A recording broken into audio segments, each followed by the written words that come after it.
Assalamualaikum warahmatullahi wabarakatuh. Halo sahabat literasi, jumpa lagi dengan saya Intan Saranisa Putri, Duta Baca Perpustakaan Universitas Widyatama dan Duta Baca Kota Bandung.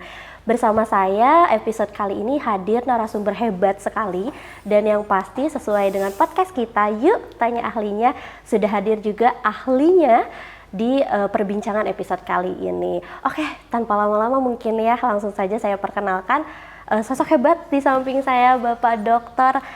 Sony Ahmad Nul Hakim, ya, SOS MSI. Apa kabar Bapak? Alhamdulillah sehat dan baik. Gimana tadi perjalanannya Pak menuju podcast?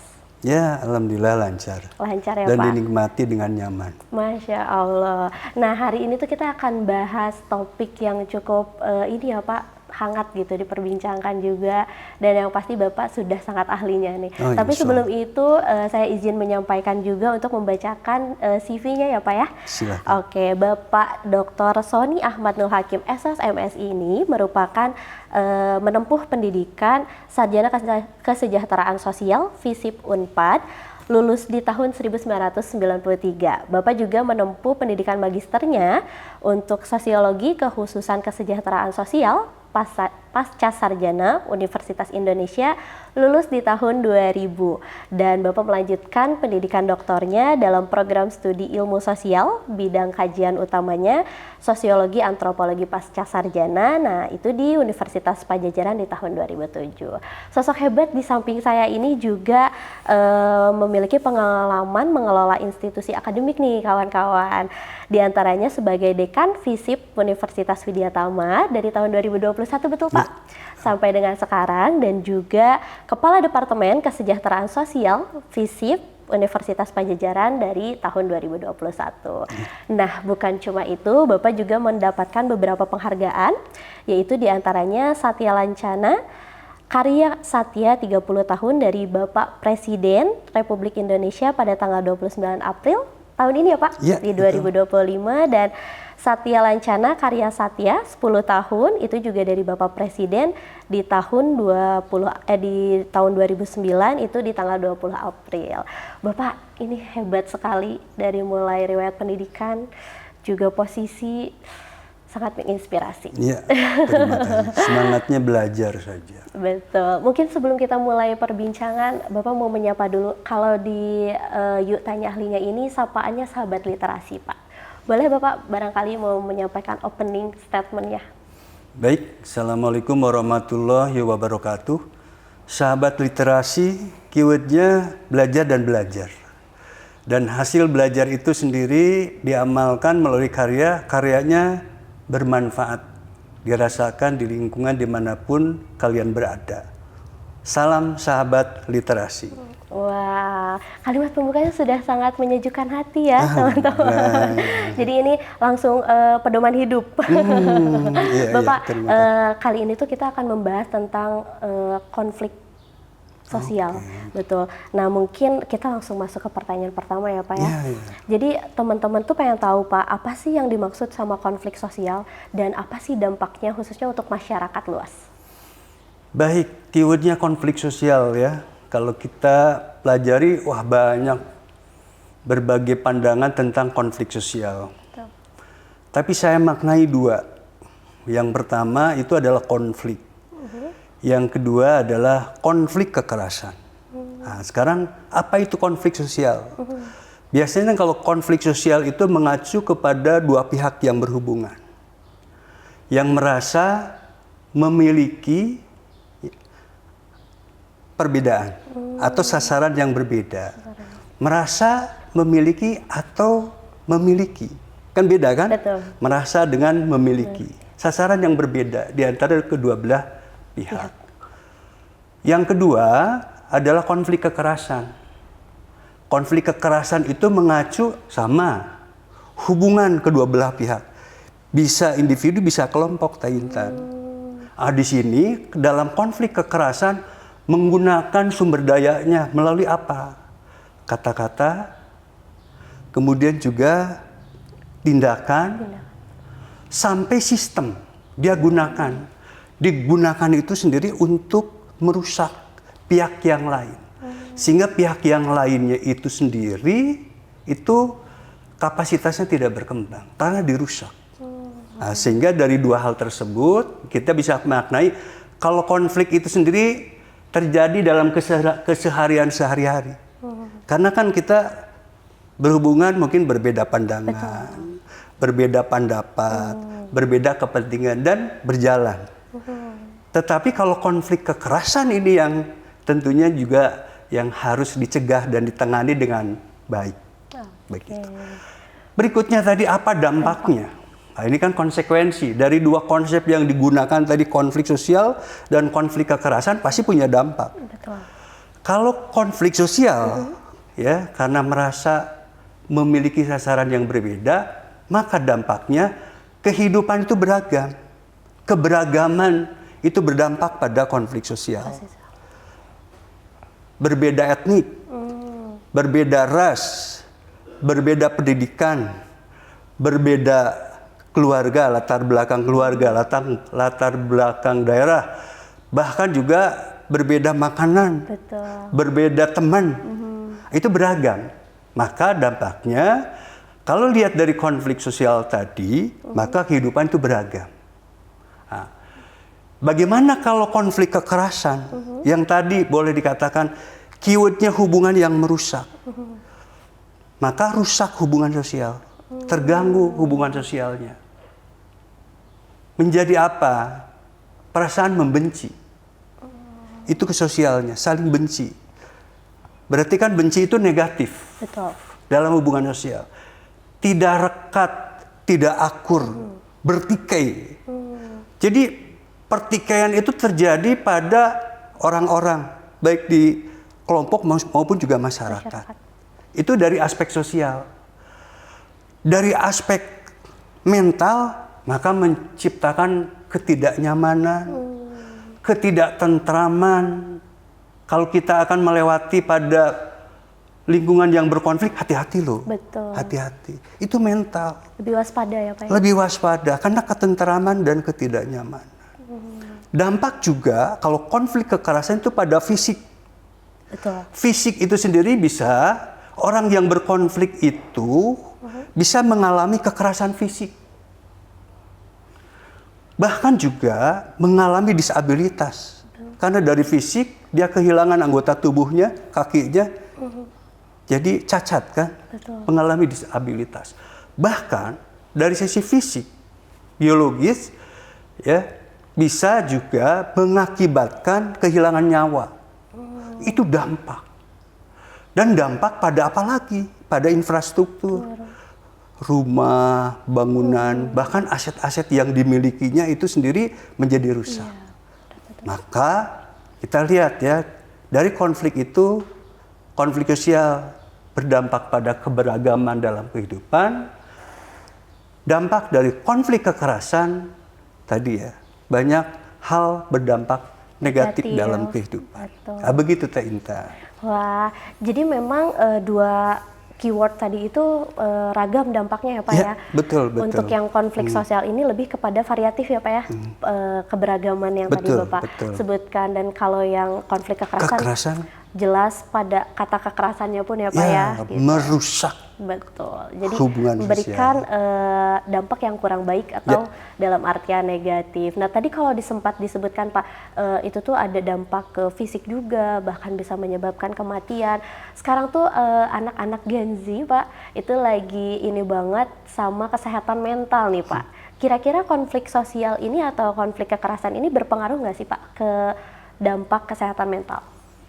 Keyword dari kesehatan mental kan kecemasan. Menjadi cemas.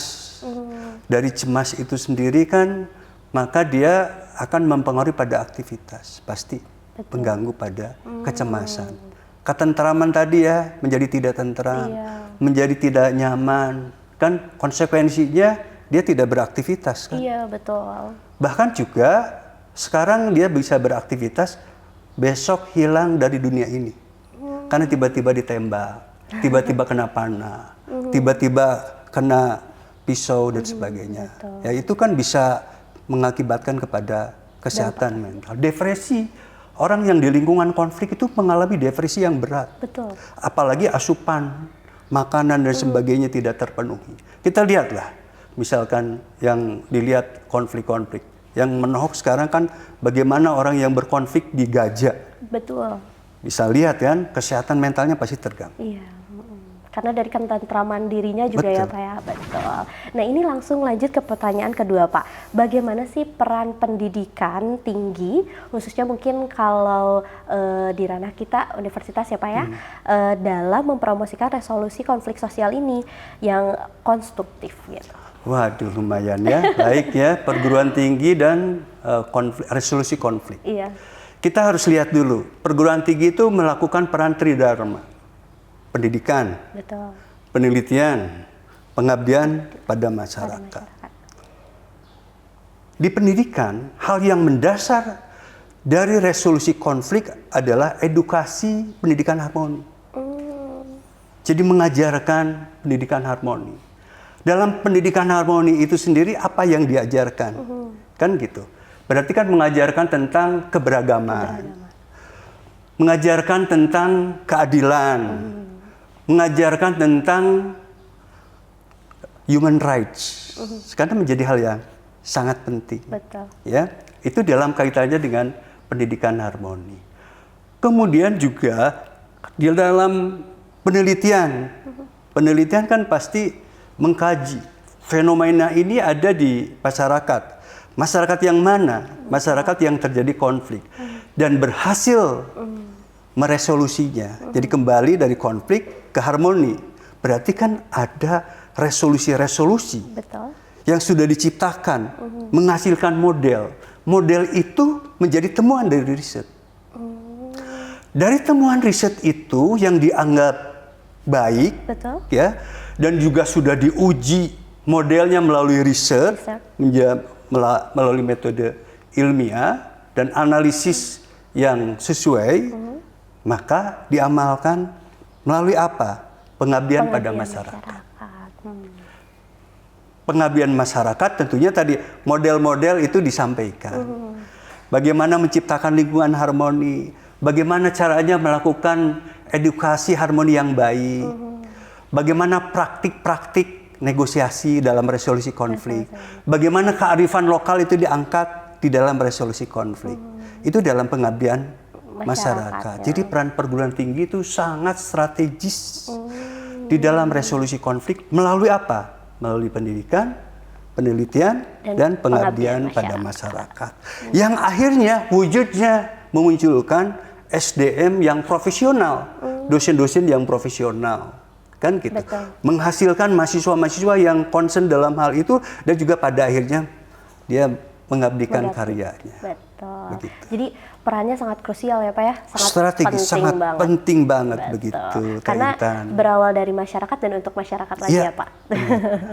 Nah mungkin yang selanjutnya ini strategi Pak. Kita berbicara tentang strategi apa sih yang efektif untuk mencegah eskalasi konflik sosial di lingkungan, terutama mungkin kalau untuk di ranah kita ya di lingkungan universitas gitu Pak. Aduh, baik sekali. Strategi efektif di lingkungan komunitas dan di lingkungan kampus. Betul.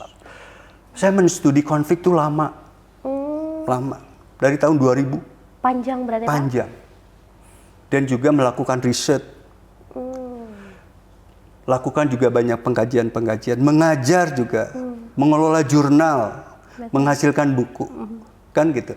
Dari hasil pembelajaran yang dilakukan dalam kaitannya dengan resolusi konflik, saya menemukan 3 hal dalam strategi efektif dalam resolusi konflik. Dimanapun. Di lingkungan perguruan tinggi, maupun juga di komunitas, maupun juga dalam konteks pemerintahan. Yang pertama adalah pelayanan prima. Betul. Jadi strategi efektif untuk mencegah konflik, pesannya harus memberikan layanan yang prima. Layanan yang prima itu sendiri bagaimana? Layanan yang memuaskan, aksesibel, memberikan kesempatan kepada siapapun, karena beragam tadi ya. Itu keyword yang pertama untuk mencegah terjadinya konflik. Satu itu layanan prima. Yang kedua adalah edukasi harmoni. Betul. Harus diedukasi bahwa dalam kehidupan itu tidak hanya hidup satu kelompok saja, beragam kelompok. Tidak hanya satu budaya, tapi beragam budaya. Tidak hanya satu pendidikan, tapi beragam pendidikan. Dan juga aspek-aspek yang lain, aspek religi yang menjadi hal yang sangat penting, beragam religi. Jadi dimanapun itu harus disampaikan sebagai mencegah terjadinya konflik. Pendidikan harmoni, sehingga terpahami bahwa kehidupan itu beragam. Karena terpahami berbagai kehidupan itu beragam, maka akhirnya kita bisa menempati posisi kita bagaimana supaya harmoni. Itu. Betul. Itu yang kedua. Jadi edukasi harmoni. Harmoni. Yang ketiga apa? Yang ketiga itu adalah kebijakan yang partisipatif. Karena kebijakan itu tidak hanya dimiliki oleh pemerintah, tapi stakeholder yang lain. Betul. Kebijakan itu tidak hanya dimiliki oleh, kalau di lingkungan kampus, oleh pengelola kampus. Tetapi berarti mengajak stakeholder lain ya dalam kampus. Ya, jadi itu kebijakan yang partisipatif menjadi hal yang sangat penting. Ya. Kalau misalkan kita partisipatif itu dikaji dalam perspektif stakeholder, maka siapapun yang membuat kebijakan, stakeholdernya itu dilibatkan. Stakeholder itu apa? Pihak-pihak yang berkepentingan. Betul. Siapa pihak-pihak yang berkepentingan? Ya terkait dengan kebijakan itu apa? Kalau dalam pemerintah, berarti yang buat kebijakan itu adalah pemerintah. Baik pemerintah nasional, pemerintah provinsi, pemerintah daerah, kota, kabupaten, daerah, atau juga di pemerintahan desa, ya kan gitu. Maka pemerintah itu harus mengajak stakeholdernya untuk merumuskan kebijakan. Stakeholdernya siapa? Masyarakat. Itu harus dilibatkan. Akademisi harus dilibatkan. Kemudian juga siapa? Ya, media juga harus dilibatkan dalam mengelola kebijakan tersebut. Termasuk juga ya pihak-pihak yang berkepentingan utama di dalam kebijakan tersebut. Dalam kaitannya dengan resolusi konflik kan gitu. Terjadi konflik, maka pihak-pihak yang berkonflik itu juga harus dilibatkan. Jadi kebijakan yang partisipatif. Betul. Begitu ya Teh Intan. Karena aspirasi juga dibutuhkan untuk merumuskan kebijakan itu tadi ya Pak ya? Betul. Betul. Jadi mengenai strategi efektif ini justru mencakup semua stakeholder justru ya Pak ya? Gitu. Tepat sekali. Karena balik lagi kita akan berhubungan sosial nih. Ya. Jadi harus sama-sama enak untuk semua yang terlibat. Mungkin sebelum kita lanjut ke pertanyaan selanjutnya, kita break terlebih dahulu ya Sobat Literasi supaya nanti lebih fresh lagi. Nah, kembali lagi ke perbincangan kita di Yuk Tanya Ahlinya. Kalau tadi kita sempat bahas tentang strategi ya Pak ya. Kita juga sempat bahas contoh dari konfliknya itu sendiri. Nah, tadi kita juga sempat bahas tentang karya. Sahabat Literasi, Pak Sony ini juga memiliki karya buku yang berkaitan sekali nih dengan perbincangan kita hari ini. Mungkin izin ditunjukkan ya Pak ya untuk bukunya. Nah, ini bukunya Manajemen Kolaborasi untuk Resolusi Konflik. Boleh diceritakan sedikit mungkin Pak sinopsis dari buku ini itu apa? Gitu. Atau isi dari buku ini itu apa? Ini hasil riset buku ini pada masyarakat yang berkonflik dan konfliknya yang berkepanjangan di daerah perkotaan. Maka ya, bagaimana meresolusinya? Ditemukan model manajemen kolaborasi resolusi konflik. Di dalam model manajemen kolaborasi resolusi konflik itu sendiri, pesannya konflik itu dapat diselesaikan dengan menggunakan kolaborasi stakeholder yang memiliki prasyarat. Syarat pertama, stakeholdernya bersedia. Syarat yang keduanya mendapatkan manfaat, prinsipnya itu saling menghidupkan dan membesarkan. Itu. Jadi udah lengkap semua ada di buku ini ya Pak ya? Iya. Tips-tips gitunya. Jadi teman-teman buat yang pengen punya bukunya seperti apa Pak?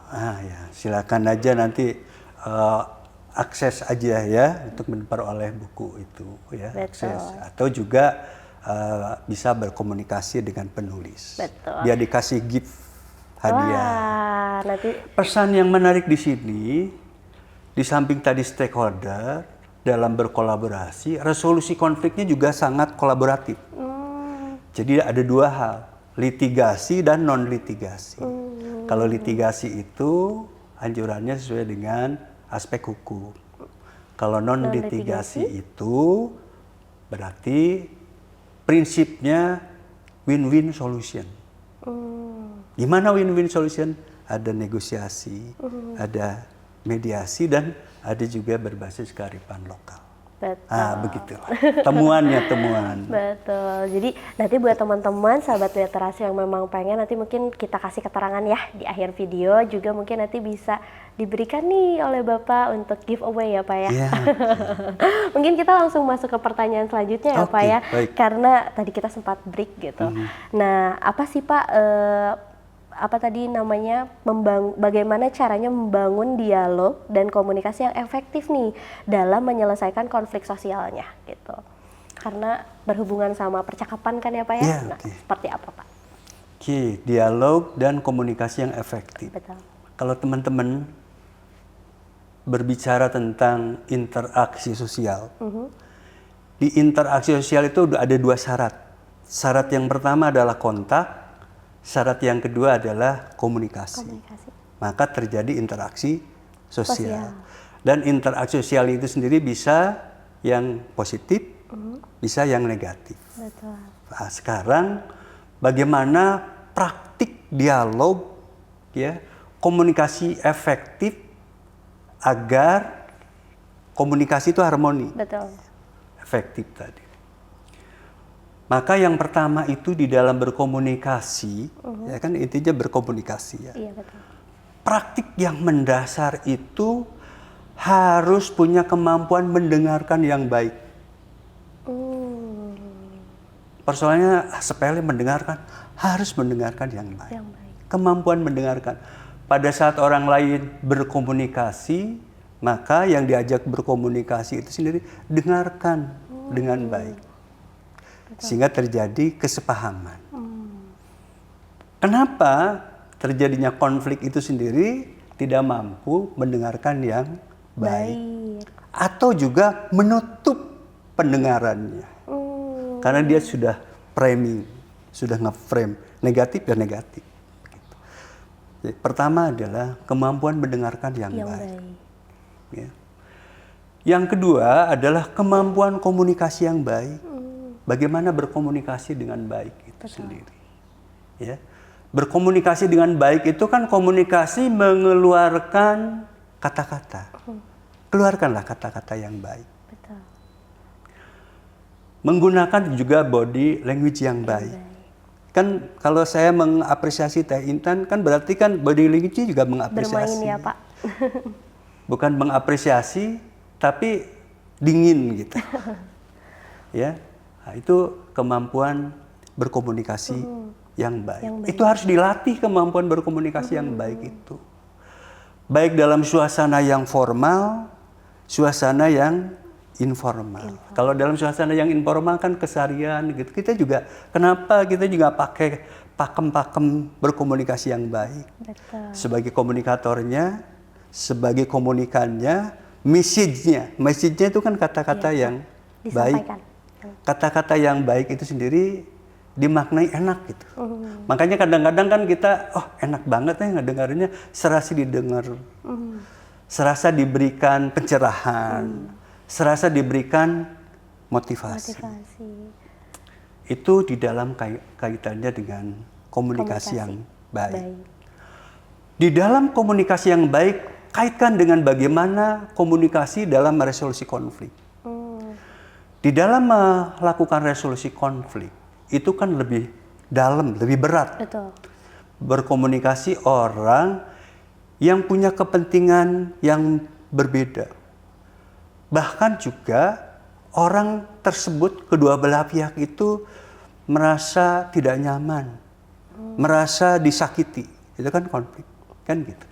Maka harus punya kemampuan dalam negosiasi. Negosiator yang baik. Dua belah pihak yang berkonflik, maka harus kemampuan melakukan negosiasi yang baik untuk menemukan titik kesepakatan. itu harus dilatih praktek negosiasi yang baik tersebut di dalam komunitas. Dalam komunitas apapun, terutama di komunitas yang rawan konflik. Tokoh-tokoh masyarakatnya itu sendiri harus jago negosiator. Betul. Itu yang pertama, negosiasi. Negosiasi. Yang berikutnya apa? Ya, pihak yang berkonflik itu kan berhadapan-hadapan. Maka berhadapan-hadapan dia jago dalam menegosiasi. Kadang-kadang tidak ada titik temu.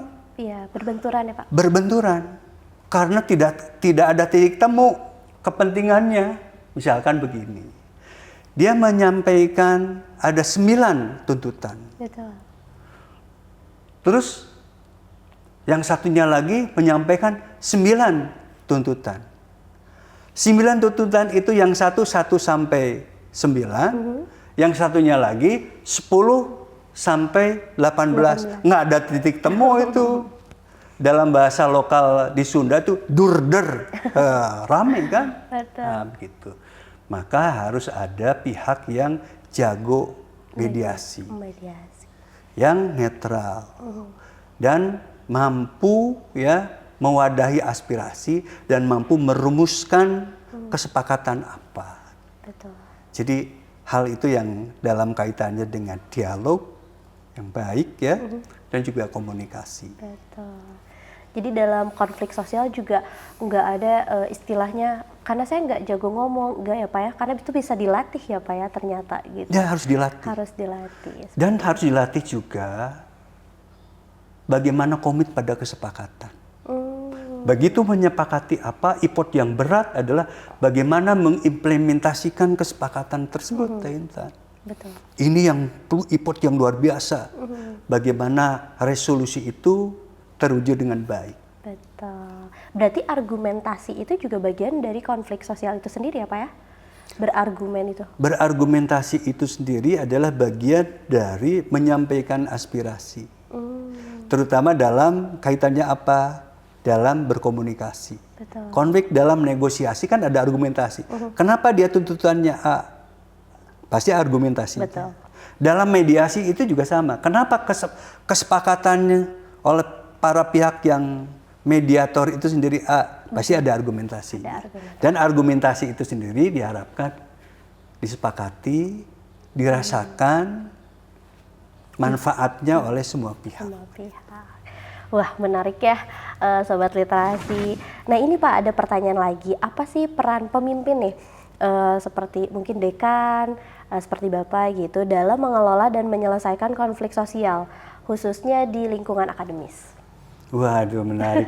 Di lingkungan akademis itu gambarannya kan ada mahasiswa. Betul. Mahasiswa itu orang pembelajar yang banyak tahu. Kritis ya Pak? Kritis. Kan gitu ya. Pengelola juga sama, dosen-dosen juga sama. Lebih kritis lagi. Kritis lagi kan belajar kan gitu. Merasa paling tahu. Betul. Dalam bidangnya. Kan gitu. Sisi yang lain kan ada kebijakan. Betul. Ada kebijakan nasional. Ada kebijakan yang harus disiapkan juga di lingkungan kampus. Betul. Kan gitu. Pada saat merumuskan satu kebijakan mungkin ya di titik temu yang mengakibatkan ada perbedaan. Betul. Antar stakeholder di kampus. Kan mahasiswa dengan pengelola kampus. Dalam kaitannya dengan apa? Kan gitu ya. Pasti kan terkait dengan tridharma kan? Betul. Pembelajaran ya. Ada mahasiswa yang ingin cepat lulus. Kan gitu ya. Tapi dia tidak hadir dalam mata kuliah beberapa kali pertemuan. Sehingga pada akhirnya kan nilainya tidak sesuai ya Pak? Tidak sesuai. Kan menyampaikan itu kan titik temu kan gitu. Ada mahasiswa melalui kelembagaan kemahasiswaan ingin mendapatkan layanan beasiswa. Betul. Tapi di beasiswa itu ada persyaratan-persyaratan.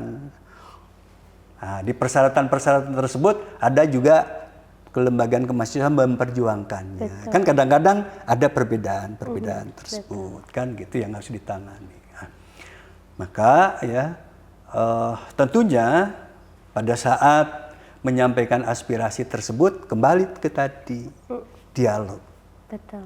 lakukan komunikasi yang efektif. Betul. Kan di dialog itu sendiri maka kita akan memahami tentang apa peran perguruan tinggi tadi. Oh, ini dalam kaitannya dengan pendidikan. Ada penelitian, pengabdian pada masyarakat, kan gitu. Dan di situnya akan berbicara tentang kesempatan. Ada berbicara tentang keadilan. Ada berbicara tentang sumber daya. Betul. Yang bisa dimanfaatkan. Jadi kembali ya, di dalam kaitannya dengan pemimpin tadi ya, pemimpin di fakultas berarti kan harus memastikan penyelenggaraan Tridharma itu berjalan dengan baik. Betul. Tadi kan pelayanannya dengan baik, prima. Bagaimana menciptakan ya kebijakan yang partisipatif. Ayo kita rumuskan, dengarkan bersama, kan gitu. Sehingga akhirnya dicapai kesepakatan. Dan kemudian juga menjadi hal yang sangat penting, modeling nih di kampus itu. Betul. Tentang pendidikan harmoni, kan gitu. Karena beragam, mahasiswa beragam, di kita kan beragam mahasiswa. Betul. Beragam dari asal daerah beragam.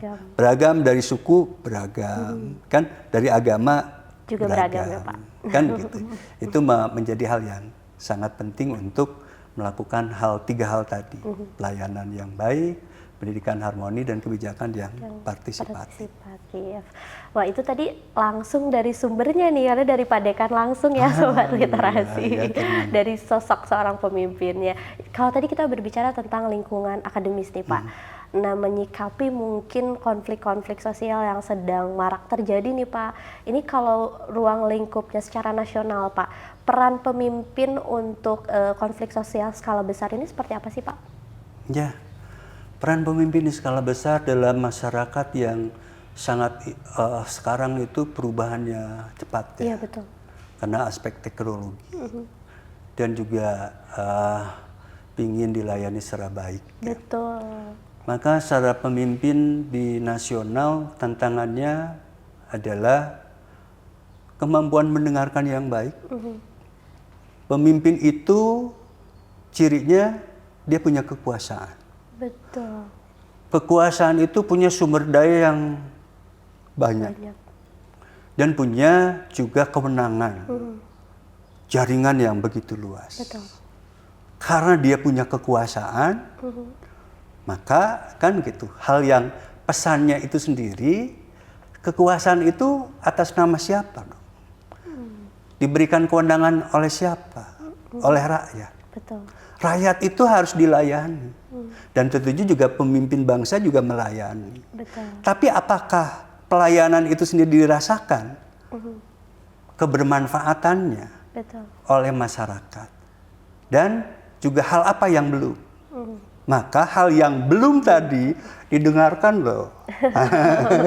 Setelah mendengarkan, pasti mengkaji, mengevaluasi programnya. Kalau memang belum, maka mengevaluasi layanan tadi dan menyiapkan program-program sesuai dengan kebutuhan masyarakat. Betul, supaya dapat nih perumusan kebijakan memang tadi secara aspirasi dari masyarakatnya didengar ya Pak ya. Didengar dan saat ini juga dengan akselerasi informasi, betul. Maka solusinya pingin cepat juga. Iya betul, sangat sampaikan setuju. Apa programnya cepat jadi sampaikan. Gitu. Sehingga tidak usah menunggu beberapa bulan. Ada hal apa? Oh ini siap dengan program ini untuk siapa? Betul. Kan gitu. Oh masyarakat langsung terima kasih sudah didengar aspirasinya dan konkret layanannya. Begitu. Karena lagi-lagi kebijakan yang baik adalah yang mampu dirasakan oleh si tujuan kebijakan tersebut. Betul. Ya Pak ya. Siapa? Dalam konteks ini masyarakat. Atau gitu. juga lebih luas penerima layanan gitu. Nah tadi udah bahasannya cukup berat ya teman-teman. Ini kita melaju ke pertanyaan selanjutnya Pak. Bagaimana sih teknologi dan media sosial mempengaruhi dinamika konflik sosial ini Pak? Karena kan di zaman sekarang semua akses itu dari digital ya Pak ya, dan memanfaatkan sekali percepatan teknologi ini. Jadi bagaimana sih teknologi dan media ini mempengaruhinya dan bagaimana kita bisa mengelolanya dengan bijak? Nah ini Pak. Waduh, teknologi itu kan tadi alat ya, yang digunakan oleh kita. Betul. Kan tadi alat itu sendiri kan menjadi akselerasi. Akselerasi apa informasi? Informasi yang kita peroleh menjadi cepat. Betul. Detik atau juga beberapa menit. Kan gitu. Itu kan terkait dengan informasi. Betul. Ya. Jadi dalam kaitannya dengan tadi, teknologi itu akan mempercepat diterimanya informasi. Diterimanya informasi itu sendiri, maka informasi itu sendiri kan ada dua. Betul. Bisa informasi yang negatif, Atau positif. bisa informasi yang Positif. baik, positif. Positif. Kan gitu di dalam kaitannya. Informasi yang negatif diterima akan menghasilkan dua kutub, yang pro Dan yang kontra. kontra. Maka akan terjadi konflik. Pesannya dalam kaitannya dengan teknologi, perkembangan teknologi dan media sosial, maka kita harus mampu memilih. Ini pasti nih sahabat literasi. Betul. Mana literasi yang pas, sesuai, mana yang tidak sesuai. Kalau yang tidak sesuai, ya, maupun juga yang sesuai, tetap kan ada konfirmasi, ya, melakukan proses pemaknaan apakah informasi itu sendiri benar atau tidak. Betul. Check and recheck kan gitu. Nah, karena informasi itu menjadi hal yang sangat penting, ya, diterima informasi negatif maupun juga positif. Gitu. Maka bagaimana kita memaknai, semua harus ramah teknologi informasi. Iya. Sehingga kita bisa juga melakukan edukasi yang baik, menyampaikan informasi yang baik. Dan juga kalau memang informasinya belum kita ketahui, tinggal bertanya, oh saya belum tahu lah. Iya. Mencari tahu ya Pak? Mencari tahu. Betul. Begitu. Gitu. Jadi nggak ada yang tiba-tiba tahu kalau nggak mencari tahu. Jadi teman-teman lebih bijak lagi ya Pak ya dalam mengelola informasinya. Karena kalau Gen Z itu sekarang kebanyakan scroll Pak. Gitu. Betul. Jadi Oke, menarik itu. betul. Ya. Tadi scroll, nggak apa-apa. Kan ada sekarang informasi itu sendiri kan ada cepat melalui keyword-keywordnya. Dari keyword itu sendiri kan perlu dielaborasi, cari lagi. Cari lagi. Kan gitu ya. Jadi itu makanya ada check and recheck terkait dengan informasi itu sangat penting. Apalagi di dalam kaitannya dengan di lingkungan pendidikan. Ya. Jadi data yang informasi yang valid, yang objektif itu sendiri yang berbasis pada sumber. Nah, di media sosial itu sendiri kan siapapun bisa mengunggah informasi. Betul. Beda dengan misalkan di televisi. Beda dengan di media cetak, kan gitu ada redaksi dan sebagainya.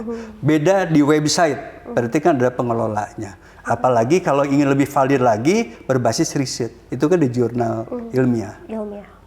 Betul. Proses seleksinya panjang, proses memperoleh informasinya panjang. Nah begitu. Justru ini sahabat-sahabat ya harus ramah literasi. Gitu. Dan juga jangan segan-segan untuk bertanya. Jangan segan-segan juga untuk sharing yang baik. Nah, begitu sharing yang baik, keywordnya sharing yang baik. Ya, sharing yang baik itu sendiri kan akan menciptakan lingkungan yang baik juga. Lingkungan yang baik itu adalah lingkungan yang harmoni. Gitu. Jadi kalau dimaknai dengan positif, percepatan dari teknologi ini justru sangat membantu ya Pak ya, dan memberikan kita keleluasaan dalam memperoleh informasi. Betul. Nah ini melaju ke pertanyaan selanjutnya Pak, apa sih contoh kasus konflik sosial yang berhasil diselesaikan melalui pendekatan kolaboratif atau tadi yang sempat Bapak bahas tuh mediasi gitu. Baik ya, contoh kasus. Saya sebagai ahli dalam resolusi konflik sosial, ya, saya menyampaikan bahwa melalui pendekatan kolaborasi itu dapat menyelesaikan konflik sosial. Jadi konflik itu tidak bisa diselesaikan tanpa kolaborasi, harus diselesaikan kolaborasi. Ya. Kolaborasi itu sendiri adalah kolaborasi stakeholder dan kolaborasi dalam resolusi. Dalam pandangan saya dari hasil riset ya yang tentunya ditulis dalam buku ini. Kolaborasi stakeholder dan kolaborasi dalam resolusi konflik. Contoh ya. Ya, sekurang-kurangnya saya punya pengalaman dalam riset konflik di daerah perkotaan. Ya, di mana daerah perkotaannya? Di Jakarta. Antara siapa? Antara dua kelompok. Di daerah mana? Di daerah Matraman. Konflik antara Palmeriam, masyarakat Palmeriam dan Berlan. Dapat diselesaikan melalui apa? Pendekatan kolaborasi. Kemudian juga saya melakukan riset konflik di daerah nelayan, konflik antar nelayan. Di daerah Jabar Utara, Cirebon dan sebagainya. Ternyata ya tadi pendekatan kolaborasi itu sendiri, stakeholder, nelayan kan gitu. Ada pemerintah desanya, ada pemerintah kecamatan, ada dinas yang terkait dengan nelayan, ada organisasi nelayannya, ada medianya, ada pihak perusahaan, bahkan pelaku-pelaku yang berkonflik. Berarti kan berkumpul bersama apa yang menjadi perbedaan sehingga media konflik. Ada kedua belah pihak, tentunya juga ada mediatornya. Ya, mediatornya bisa kepolisian atau juga dari pihak pemerintah. Itu contoh yang berhasil dalam pendekatan kolaborasi. Gitu. Bahkan dari riset itu menghasilkan alat analisis konflik loh. Namanya triple PDR. Wah, triple PDR itu bagaimana? Nantilah.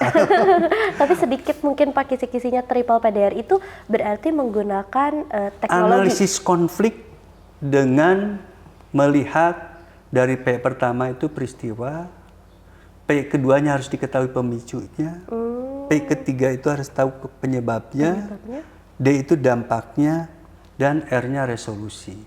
Resolusi apa yang sudah dilakukan, resolusi apa yang diharapkan untuk diwujudkan. Itu di konflik nelayan di daerah Cirebon dan sekitarnya, Indramayu ya. Kemudian juga sahabat-sahabat semua, saya juga ikut juga belajar konflik dan juga pasca konflik di Ambon. Belajar dari konflik Ambon dalam menciptakan lingkungan yang harmoni. Jadi bertemu dengan pelaku-pelaku konflik, bertemu dengan para stakeholder konflik kan gitu. Yang pada saat itu saya diposisikan sebagai ahli ya, dari Dewan Pertahanan Nasional. Pendekatan kolaborasi itu sangat berhasil di dalam menyelesaikan. Jadi antar pihak dilibatkan, sumber daya yang diperebutkan itu berkaitan dengan sumber daya ada yang di laut, sumber daya yang ada di pegunungan, kan gitu. Itu juga menjadi hal yang dimusyawarahkan ya dari pihak-pihak yang berkepentingannya, dan juga akhirnya berbagi peran. Tentunya banyak kasus-kasus yang lain lah dalam kaitannya dengan pendekatan kolaborasi. Itu mampu ya menjawab tantangan, mampu menyelesaikan konflik yang ada di suatu daerah. Betul. Itu hanya contoh-contoh kecil aja. Hanya beberapa ya Pak? Hanya ya? beberapa. Tapi kesimpulannya mungkin dimanapun itu, baik daerah perkotaan ataupun perdesaan yang tadi Bapak sudah sampaikan, kolaborasi ini memang menjadi kunci ya Pak ya, dari penyelesaian atau dari resolusi konflik sosial ini. Ya, karena apa sahabat-sahabat semua? Biasanya yang diperdebatkan, yang diperebutkan itu di dalam konflik itu bermuara pada dua hal. Apa itu Pak? Hal yang pertama, berebut sumber daya ekonomi. Betul. Yang kedua, berebut sumber daya politik. Memperebutkan untuk kekuasaan. Banyak pihak yang berkepentingan untuk meraih sumber daya ekonomi tersebut, untuk meraih kekuasaan tersebut, sehingga diselesaikannya tidak hanya satu pihak, berbagai pihak. Untuk bisa berembuk dan juga dapat diperoleh penyelesaian bersama. Betul, supaya sampai ke kesepakatan itu tadi ya Pak Betul. ya. Nah, mungkin nanti di part terakhir tuh kita masih ada beberapa pertanyaan lagi sahabat literasi, tapi kita akan break terlebih dahulu. Oke, balik lagi nih Pak ke perbincangan kita. Iya. Ini ada 3 pertanyaan terakhir Pak. Walah. Dan ini sepertinya jadi klimaks nih, karena cukup berat pertanyaannya. Mungkin langsung aja ya Pak ya, ini ke bagaimana kita bisa meningkatkan kesadaran dan keterampilan masyarakat dalam mengelola konflik sosial secara damai, supaya tadi tercipta kondisi masyarakat yang harmoni gitu. Seperti apa Pak? Walah, ini luar biasa ya. Tadi kesadaran dan keterampilan, ya, keterampilan masyarakat supaya dapat menciptakan lingkungan yang harmoni. Tadi disampaikan konflik itu, definisi konflik Betul. yang netral itu dampaknya kepada keberagaman. Keberagaman. Jadi dalam membangun kesadaran masyarakat dimanapun berada, di lingkungan kampus, di lingkungan komunitas, dalam lingkungan wilayah, itu harus memiliki pemahaman tentang kesadaran keberagaman. Dan implikasinya kan gitu ya, di edukasi juga sama. Misalkan saya ini ya pernah belajar tentang hubungan antar etnis. Terus juga multikultural, kan gitu ya. Itu kan penguatan untuk kesadaran. Yang kedua, ya, kesadaran. Yang kedua itu sendiri juga punya pemahaman tentang bagaimana sih proses terjadinya konflik. Itu juga menjadi hal yang perlu diketahui.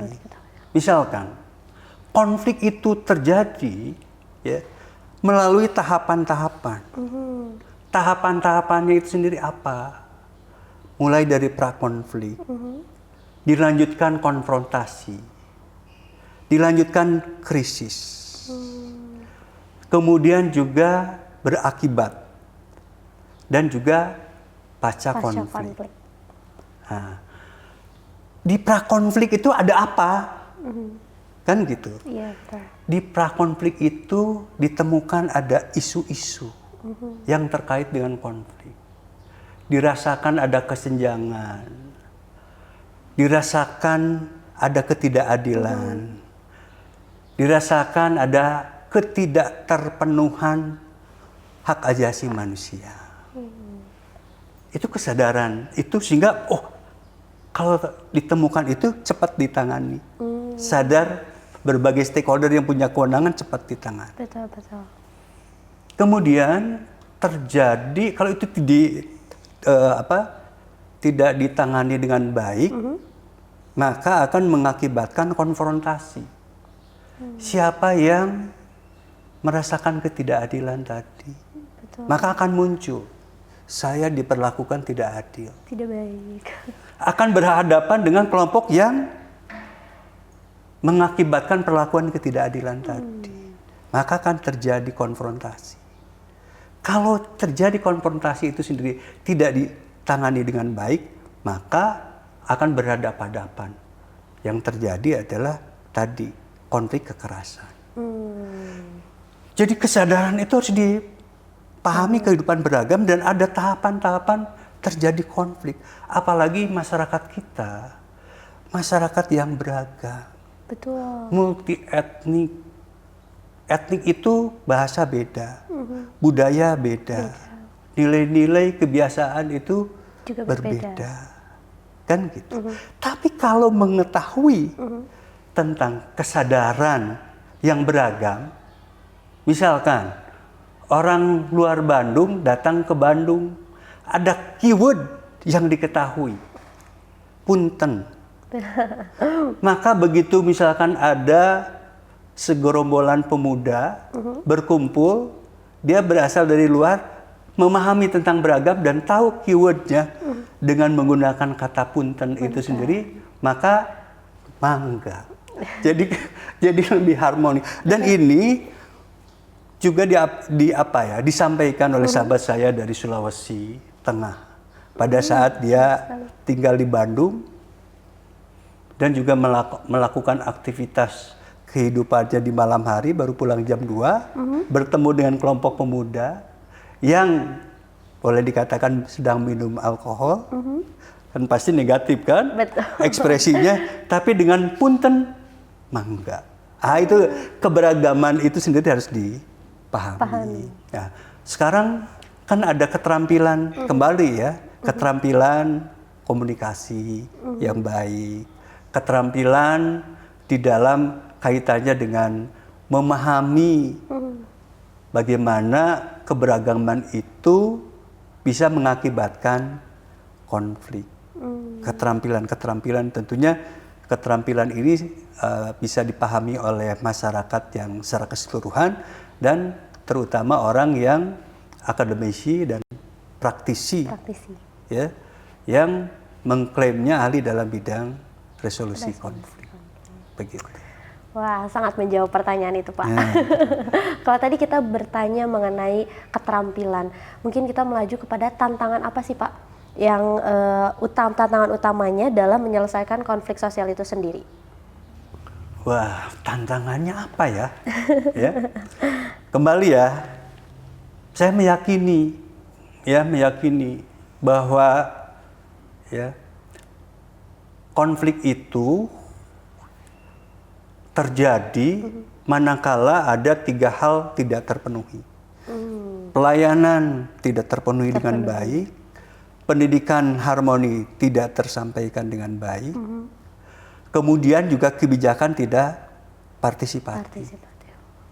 Maka tantangannya adalah ya bagaimana semua stakeholder tadi memastikan dapat memberikan layanan dengan baik, dapat memberikan edukasi harmoni dengan baik, dan juga dapat melaksanakan kebijakan itu secara partisipatif. Itu tantangan yang pertama. Siapapun, mahasiswa, ya, masyarakat, tokoh masyarakat, pejabat pemerintah, pengelola di kampus, dan juga orang-orang profesional, ya, untuk komit bagaimana menjaga lingkungan yang harmoni itu melalui 3 hal tadi. Tantangan yang kedua, kalau kita bisa berbicara keywordnya SDM yang profesional, serahkan pada ahlinya. Maka tantangan itu harus kita memiliki ahli-ahli dalam bidang resolusi konflik dan menciptakan lingkungan harmoni. Profesional maupun juga gerakan-gerakan masyarakat untuk menciptakan lingkungan yang harmoni itu menjadi hal yang penting. Di pemerintah juga punya kebijakan, ya, yang tentunya menciptakan SDM yang secara sukarela. Itu ada pelopor perdamaian. Itu di Jawa Barat ada, di berbagai daerah juga ada pelopor-pelopor perdamaian. Nah, itu kan menjadi satu ikhtiar yang baik. Ya. Pelopor perdamaian itu sendiri punya gerakan untuk menciptakan lingkungan yang harmoni. Kan gitu ya.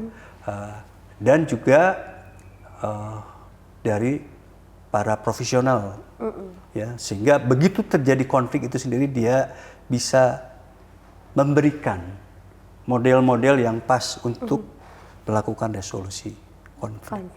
Jadi kalau dilibatkan profesionalnya jadi mendapatkan penanganan yang tepat gitu ya, Pak ya. Baik akademisi maupun juga praktisi. Betul. Nah, ini kita ada satu pertanyaan, Pak, dan ini menjadi klimaks atau penutup nih dari perbincangan kita sore ini. Apa sih atau bagaimana sih resolusi konflik sosial dapat berkontribusi pada pembangunan masyarakat yang lebih harmonis dan inklusif gitu. Jadi kita udah masuk ke resolusinya apa nih, Pak gitu. Ya. Tadi ya, pembangunan itu perlu prasyarat. Prasyarat apa? Betul. Ya. Prasyarat apa? Kita tinggal lihat aja dari SDGs, Sustainable Development Goal. Di tujuan yang ke-16. Prasyaratnya apa? Lingkungan yang damai. Lingkungan yang adil. Kemudian juga inklusif. Inklusif itu punya makna itu keikutsertaan. Jadi dalam kaitannya dengan pembangunan, ya, pembangunan yang sifatnya strategis, ya, dalam berbagai bidang itu dibutuhkan masyarakat juga kondusif. Sehingga, ya, dengan masyarakat yang kondusif, masyarakat yang aman, masyarakat yang berkontribusi, itu menjadi satu prasyarat, ya. Masyarakat yang merasa nyaman untuk dan juga berkontribusi karena dipenuhi apa, ya, dipenuhi apa? Dipenuhi 3 hal tadi kalau lihat dari SDGs itu adalah damai, Betul. inklusif, dan adil. Maka terciptanya resolusi konflik itu sendiri menjadi faktor kuat dalam mewujudkan pembangunan masyarakat yang multidimensi. Kalau kita lihat, ya, kita lihat ada pembangunan tol, ada pembangunan danau atau waduk, kan gitu ya. Ada pembangunan bandara. Tidak akan terwujud kalau masyarakatnya konflik. Betul, setuju. Begitu resolusi konflik itu begitu penting dalam memastikan terimplementasinya pembangunan masyarakat, pembangunan nasional, bahkan juga pembangunan global. Jadi diharapkan semua pihak memiliki kesadaran, memiliki kemampuan hidup di masyarakat yang beragam dan berkontribusi untuk menyelesaikan konflik, baik di lingkungan komunitas, di lingkungan keluarga, maupun juga di lingkungan masyarakat yang lebih luas, sehingga pembangunan itu dapat berjalan dengan baik. Wah, itu tadi sangat menjawab sekali keresahan-keresahan publik akhir-akhir ini, juga menjawab pertanyaan-pertanyaan tadi yang sudah diajukan ya Pak ya. Mungkin sebelum menutup, sayangnya waktunya sudah habis Bapak, tapi semoga bisa menjawab ada pertanyaan dari teman-teman semua, dan pesan yang berusaha kami sampaikan ini bisa sampai kepada sahabat literasi. Bapak, sebelum kita tutup, mungkin ada closing statement dari Bapak mengenai pembahasan resolusi konflik sosial kita hari ini. Dalam kaitannya dengan konflik itu, hal yang sederhana, interaksi melalui kekerasan akan melahirkan kekerasan. Kata-kata yang kasar akan direspon dengan kata-kata yang kasar pula. Perlakuan fisik yang melukai akan direspon juga perlakuan fisik yang melukai juga. Maka pesannya, ya, pesannya dalam berinteraksilah secara harmoni. Interaksi dengan harmoni itu sendiri kan berkomunikasi dengan baik, menggunakan dengan kata-kata yang baik. Maka juga akan diresponnya dengan interaksi harmoni juga. Dan juga yang kedua, manakala ada interaksi yang kurang harmoni, responlah dengan harmoni, maka akan melahirkan harmoni juga. Secara sederhananya, manakala ada orang yang melotot, ya, maka responlah dengan tersenyum. Maka yang melotot itu sendiri pada akhirnya berkedip, dan pada akhirnya tidak terjadi gesekan. Tidak terjadi gesekan itu sendiri akan mengakibatkan harmoni. Gitu. Dan Bapak, itu menjadi pesan yang sangat penting. Rasa-rasanya perbincangan ini kurang, tapi semoga di lain kesempatan kita bisa berbincang lebih banyak lagi. Bapak, terima kasih banyak sudah berkenan menjadi ahli di pembahasan konflik sosial ini. Sampai bertemu lagi, dan ada sedikit kata-kata mungkin kalau tadi closing statement dari Bapak, dari saya, setiap individu itu memiliki perannya masing-masing, tapi penting untuk kita menjaga harmoni, baik itu untuk kelompok maupun masyarakat luas. Nah, untuk itu kunci dari mengatasi konflik sosial itu sendiri adalah dua, teman-teman, yaitu komunikasi dan kolaborasi. Jadi, semoga kita bisa berkomunikasi dengan baik dan bisa berkolaborasi dengan siapapun yang ada di sekitar kita. Mungkin itu saja, saya Intan Sahrani Saputri pamit undur diri dan sampai jumpa di Yuk Tanya Ahlinya selanjutnya. Wassalamualaikum. Waalaikumsalam warahmatullahi wabarakatuh. Salam literasi, salam harmoni. Ya.